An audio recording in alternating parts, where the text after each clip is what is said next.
नमस्कार, capital TV का खास शो यूपी का दंगल देख रहे हैं आप। मैं हूं आपके साथ पूजा।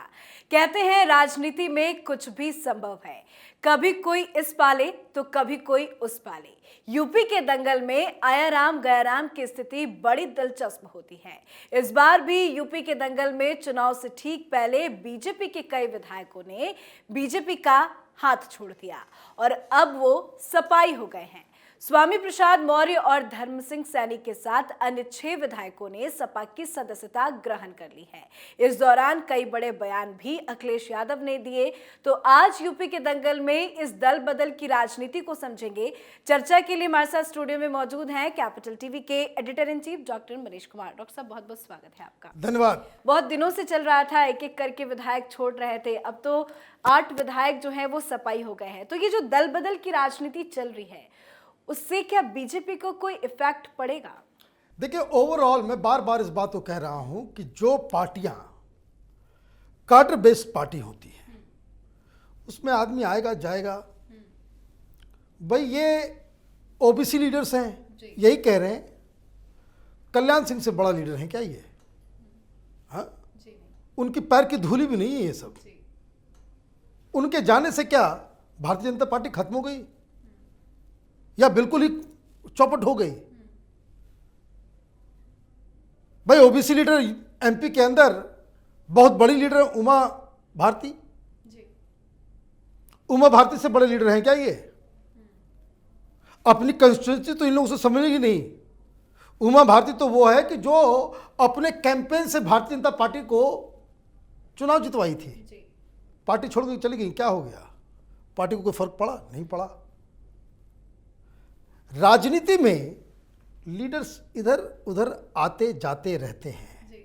नुकसान कब होता है?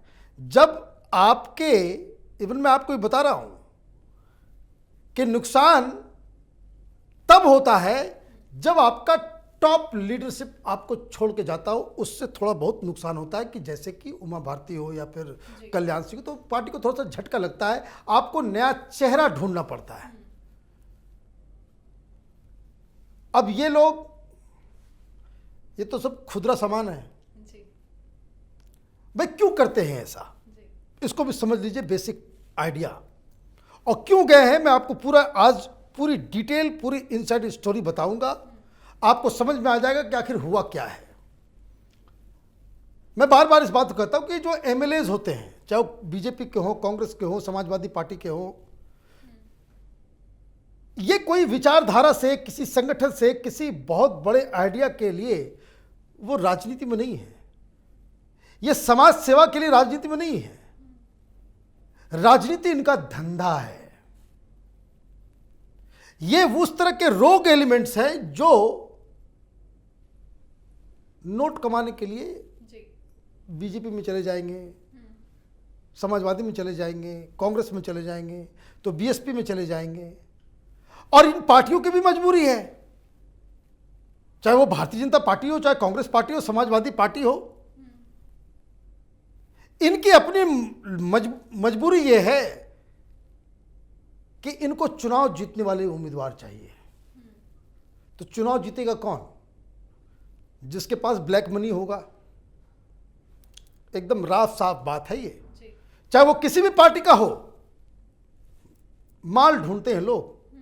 और हर पॉलिटिकल पार्टी में जो कार्यकर्ता है, जो कमिटमेंट के साथ भारतीय जनता पार्टी में हो या कांग्रेस में हो, समाजवादी पार्टी में हो, चुनाव के समय उनको लात मार के बाहर फेंक दिया जाता है। ये हिंदुस्तान की राजनीति का चरित्र हो गया है कि आप कमिटेड हैं, 20-20 साल आपके पास, गरीब हैं आप, पैसा नहीं है आपके पास, चुनाव लड़ने के लिए आपके पास ब्लैक मनी नहीं है, वो भी कैश में। आपको कोई पार्टी पूछेगी नहीं। तो ये जो पार्टी हॉपर्स होते हैं, इनके सामने क्या मकसद होता है? इनके सामने मकसद होता है कि पहली चीज कि हमको फिर से उम्मीदवार, हमको फिर से एमएलए बनना है। अगर एमएलए नहीं बनेंगे तब तो हमारे पूरा काम ही खत्म हो जाएगा। एमएलए बनना है और 2-3 बार अगर आप जीत गए तो आप इस सेटिंग गेटिंग में रहते हो कि भाई कहीं ऐसा हमें जुगाड़ लगे कि हम एमएलए बन भी जाएं और छोटे मोटे मंत्री भी बन जाएं ताकि भ्रष्टाचार करें, इधर उधर करें। दूध को धोया हुआ कोई कोई पॉलिटिकल पार्टी नहीं है, इस बात को एकदम क्लैरिटी से समझ लीजिए। कोई देश सेवा समाज सेवा के लिए नहीं है। कुछ बिरला इस तरह के लीडर्स हैं जो अपने पर्सनल और सामाजिक जिंदगी में भी ऑनेस्ट हैं, अदरवाइज जो भेड़ चाल है वो तो बेईमानों का लाइन लगा हुआ है हर पार्टी में। तो ये कहानी ये समझ लीजिए कि ये जो पार्टी हॉपर्स होते हैं, चाहे वो बीजेपी में आए या बीजेपी से इधर जाए या उधर जाए, इनका एक चरित्र होता है कि ये अपनी राजनीति चमकाना चाहते हैं, एन केन प्रकारेण उनको एमएलए बनना है। अब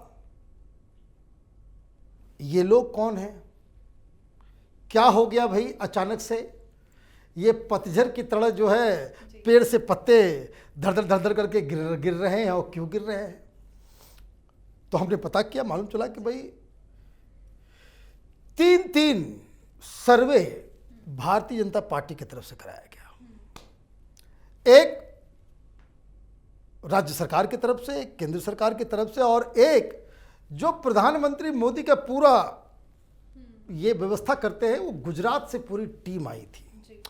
इन लोगों ने पूरे 403 जो कंस्टिट्यूंसीज हैं उसकी जानकारी ली, और इन तीनों ने ऑलमोस्ट एक कंक्लूजन निकाला कि ये हैं 150 के आसपास लोग जिससे लोग नाराज हैं। सरकार से कोई नाराजगी नहीं, मोदी से कोई नाराजगी नहीं, योगी से कोई नाराजगी नहीं, ये इनका पत्ता साफ होगा। अब ये जो आपने बीच में सुना कि 100 एमएलए बगावत कर रहे हैं, ये कर रहे हैं, वो कर रहे हैं, इनसाइड स्टोरी ये है कि वो लिस्ट लीक हो गई। एमएलएस को मालूम चल गया कि हमारा पत्ता तो कट गया, अब हमें जो है यहां पे पूछा नहीं जा रहा। अब स्वामी प्रसाद मौर्य जैसे लोग हैं, ये अपने आप को एक बहुत बड़ा ओबीसी लीडर मानते हैं, समझते भी हैं। अब इनको ये लगता है कि भाई हम पार्टी को अपने हिसाब से झुका लें, लेकिन बहुत सारी चीज़ें इसमें जो निगोशिएशंस होते हैं वो निगोशिएशन हो नहीं पाया। क्या नहीं हुआ? अब स्वामी प्रसाद मौर्य की प्रॉब्लम में बताऊं है क्या। उनका एक बेटा है, वो रायबरेली के उच्चाहार से लड़ता है, उसका नाम उस लिस्ट में आ गया। भाई इसको टिकट देने से कोई फायदा नहीं, 2 बार हारा है, 2 बार हार गए। तो स्वामी प्रसाद मौर्य इस चक्कर में थे कि इस बार उसकी कोई कंस्टिट्यूंसी कहीं और कर दी जाए। मतलब 2 बार हार चुका, और अब ये चाह रहे थे कि बस वहां से तो नहीं जीत पाएंगे, वहां कोई समाजवादी पार्टी के मनोज पांडे हैं, वो जीत जाते हैं, 2 बार उसको हराया है, अब वो किसी दूसरे सीट पे उसको दे दी जाए, और जहां ऑलरेडी बीजेपी का सिटिंग एमएलए है, और उस एमएलए की रिपोर्ट अच्छी है।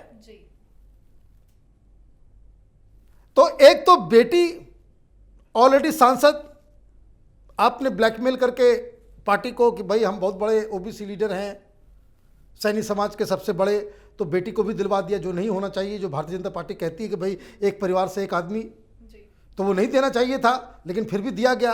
अब ये अपने बेटे के लिए भी, खुद के लिए भी। और जो रिपोर्ट आई कि स्वामी प्रसाद मौर्य का भी जो कंस्टिट्यूंसी था वहां पे लोग इससे नाराज थे, मतलब बाप बेटे दोनों की टिकट कटने वाली थी। और इसलिए इन सारी चीज़ों को देखते हुए पिछले 3 महीने से स्वामी प्रसाद मौर्य को लीडर की तरह नहीं, एक आम एमएलए की तरह ट्रीट किया जा रहा था। कोई मीटिंग, कोई चीज़ में कहीं कोई प्रमुखता से उनको कहीं बुलाया नहीं जा रहा था। तो ये खेल चालू हो गया। जी बिल्कुल, जिस तरह से आपने इनसाइड स्टोरी बताई उससे मैं एक बात कहना चाहूंगी कि योगी आदित्यनाथ का भी इस पूरे मामले में एक बयान सामने आया है। दल बदल की राजनीति को लेकर योगी आदित्यनाथ ने कहा कि परिवारवाद की राजनीति बीजेपी में नहीं चलेगी, तो वही हुआ। बिल्कुल सही उन्होंने कहा कि एक और शख्स है दारा सिंह चौहान, यही खेल, बेटा तो ये तो खुद, सबको सब जगह से चाहिए। और दिक्कत क्या है कि दारा सिंह का भी नाम उस लिस्ट में था कि जिसमें ये कहा गया कि भाई ये चुनाव नहीं जीत सकता। एक तो सरकार की इमेज होती है, लेकिन लोग वोट किसको देते हैं? लोग वोट देते हैं विधायक को, और विधायक की ही इमेज अगर खराब हो जाए, विधायक के खिलाफ ही एंटी इनकम्बेंसी चल रहा हो कि वो जीत नहीं सकता, पार्टी उसे टिकट क्यों देगी? अब इनको मालूम चल गया भाई टिकट नहीं मिल रहा है, तो स्वामी प्रसाद मौर्य के बॉगी में बैठ गए। वही हाल, वो पूरी लिस्ट है हमारे पास, यही हाल धर्मपाल सिंह सैनी का है। वेरी अनपॉपुलर, बहुत ही अनपॉपुलर हैं, क्योंकि उन्होंने कुछ किया नहीं, लोग नाराज हैं। लेकिन इसमें दिक्कत एक और मैं बताता हूं, जैसे कि मैंने बताया कि भाई ये जो स्वामी प्रसाद मौर्य का जो बेटा है वो चाहार से लड़ना चाहता था और ब्ला ब्ला, वहां तो समाजवादी पार्टी के खुद एमएलए हैं। अब ये जो सैनी साहब हैं, धर्मपाल सिंह सैनी, किसको हराए थे? ये कांग्रेस पार्टी के वो जो टुकड़े टुकड़े वाला शख्स जो है इमरान मसूद, उसको इन्होंने हराया था। अब वो हरा दिया, अब वो भी समाजवादी पार्टी में, ये भी समाजवादी पार्टी में, कौन लड़ेगा? ये मुसीबत अलग अखिलेश यादव की। लेकिन कुछ लोग जो जा रहे हैं उनके बारे में भी आप समझ लीजिए कि कौन कौन लोग हैं। एक भगवती सागर है, ये इनका ठिकाना नहीं, इनके बारे में निगेटिव रिपोर्ट आई कि भाई ये जीत नहीं सकता, इन्होंने काम नहीं किया। और देखिए मन ये अपने बेटे के लिए भी चाह रहे हैं कि बाप को तो मिले ही मिले, बेटा को भी मिले जी। मना कर दिया गया जी। तो बगावती तेवर जो है वो आ गया। एक और ये है बाला बस्ती जी, ये दरअसल लखीमपुर खीरी के, उम्र 70 साल जी। उनको पहले ही कह दिया गया दादाजी अब छोड़ दीजिए, हो गया, कितने दिन तक कीजिएगा। मोदी जी कहते हैं 75 साल के बाद जो है एक्टिव पॉलिटिक्स में नहीं रहना है। वो कभी गए नहीं, लोगों से मिले नहीं, और लखीमपुर खीरी की जब केस हुआ तो ये आपने सुना होगा कुछ नेता जो है उसी समय से ही, वो लखीमपुर खीरी के बाद से ही कुछ नेता जो है सामने आकर के जो है कुछ जैसे मलिक साहब हैं वेस्टर्न यूपी के गवर्नर साहब, वो आकर के बोलने लगे कि भाई ये है वो है। तो इन लोगों को कह दिया गया कि हो गया योर लास्ट इनिंग, अब जो है रिटायरमेंट का टाइम आ गया, खेल खत्म। तो ये लोग उस गैंग में जाकर के मिले, भाई समाजवादी पार्टी में जाइए, भाई समाजवादी पार्टी में जाइए, इससे क्या फर्क पड़ता है। इसी तरीके से ब्रजेश प्रजापति है, बहुत खराब इमेज। फिर सिकोहाबाद के एमपी हैं, एमएलए हैं मुकेश वर्मा। इन लोगों की ये जो सर्वे जो कराई गई, इन सब का नाम उस लिस्ट में था। और अब ये बीजेपी वाले कह रहे हैं कि भाई ये लिस्ट जो है ये पहले ही लीक हो गई। तो उसमें वो लोग जो भारतीय जनता पार्टी से, संघ से, विद्यार्थी परिषद से बहुत पहले से जुड़े हुए हैं, वो तो और कहीं नहीं जाएंगे क्योंकि उनका आइडियोलॉजिकल कमिटमेंट है। लेकिन ये जो मौसम वैज्ञानिक सब जो हैं, ये जो कहा जा रहा है कि बहुत सारे लोग हैं, बहुत सारे लोग हैं, ये स्वामी प्रसाद मौर्य कह रहे हैं ना भाई कि बहुत सारे, अभी तो बहुत लंबी लिस्ट है। वो लिस्ट है कहां से? अब उसमें क्या हुआ है कि बीजेपी की तरफ से जो टिकट बांटने का जो सिस्टम बना है, तो पहले मैंने बताया कि जो सर्वे कराए गए थे तो 150 के आसपास लोगों की लिस्ट थी। तो बीच में मौर्य, ये जो केशव प्रसाद मौर्य जी हैं, वो रूठ गए थे, मुख्यमंत्री बनने का वो भी सपना देखने लग गए थे। कुछ उस तरह का बयान भी दे दिया था कि भाई चुनाव के बाद तय होगा।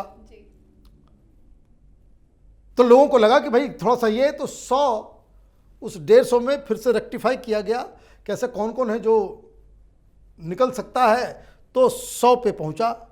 अब ये जो बवाल मचा है कि जो लोग छोड़ के जा सकते हैं, तो मिनिमम जो है वो अब ये संख्या 40 से 50 के आसपास पहुंच गई कि भाई इतने लोगों को टिकट काटेंगे जो बिल्कुल ही नहीं जीत सकते। अब वो रहें या ना रहें, चले जाएं दूसरी पार्टी में, वो रिस्क हम उठाने के लिए तैयार हैं।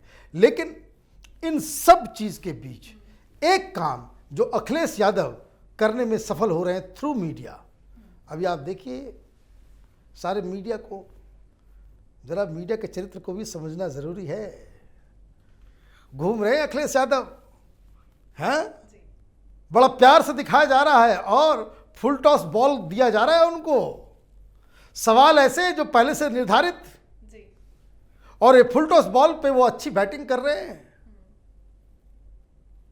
टेलीविजन चैनल के शो में जाकर के एंकर को वो बकायदा उसकी क्लास भी लगा जाते हैं, उसकी बेइज्जती भी कर देते हैं, लेकिन एंकर भी जो है वो हे हंसता हुआ नजर आता है। कारण खेल है इसका। अब चीजें थोड़ी सी बदल रही है, तो नैरेटिव ये सेट करने की कोशिश की जा रही है कि भारतीय जनता पार्टी दलित विरोधी और ओबीसी विरोधी है। और इसलिए भारतीय जनता पार्टी ने एक और काम किया है। भाई राजनीति बड़ा विचित्र है। योगी आदित्यनाथ गोरखपुर पहुंच गए, खिचड़ी खा रहे हैं। वो तो दलित को साथ खिचड़ी खा रहे हैं, लेकिन ओबीसी कैसे वापस आए, वो नैरेटिव को कैसे खत्म किया जाए, इसके लिए वो जो अपने आप को मुख्यमंत्री समझने की कोशिश कर रहे थे कि भाई उनका नाम आ सकता है, तो केशव प्रसाद मौर्य को उस काम में लगा दिया गया है। अभी खेल शुरू हुआ है और ये कहा जा सकता है कि जो पहला राउंड जो है घोषणा के बाद, ये फर्स्ट राउंड है, इसमें अखिलेश यादव वो भारी पड़ रहे हैं। जी, बहुत बहुत शुक्रिया समझाने के लिए। धन्यवाद। तो योगी कैबिनेट के बागी मंत्री स्वामी प्रसाद मौर्य और उनके समर्थक विधायकों ने समाजवादी पार्टी तो ज्वाइन कर ली है, पर इससे इन विधायकों को कितना फायदा होगा और समाजवादी पार्टी इन विधायकों के नाम पर कितनी सीटें अपने नाम करेगी, ये देखना काफी दिलचस्प होगा। समाजवादी पार्टी के मुखिया अखिलेश यादव ने तो यहां तक कह दिया कि उनका गठबंधन 400 सीटें भी जीत सकता है और जनता बीजेपी का सफाया करने के लिए तैयार बैठी है। तो अब देखना होगा बीजेपी को परास्त करने के लिए अखिलेश यादव की रणनीति कितना रंग लाती है। आज के इस खास शो यूपी के दंगल में इतना ही। उत्तर प्रदेश से जुड़ी तमाम खबरों के लिए देखना ना भूलें कैपिटल टीवी का ही channel capital TV Uttar Pradesh. नमस्कार।